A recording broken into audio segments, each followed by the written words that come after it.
Welcome, in front of me is a Samsung Galaxy M53, and today I'll show you how you can hard reset this device through settings.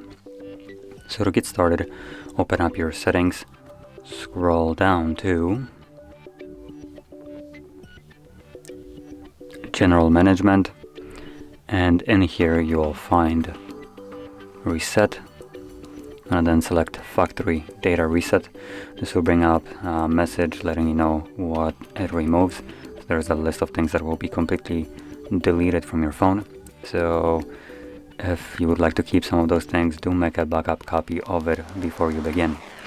Now, assuming you have already made the copy or you simply don't want to, you can select Reset. If you have some kind of PIN, pattern, password on your device, you will need to confirm it, and then choose Delete All, which will begin the process. Now this entire process should take about like 2 minutes to finish up, and once it has, we should be greeted with Android setup screen. So I'll be back once that is visible.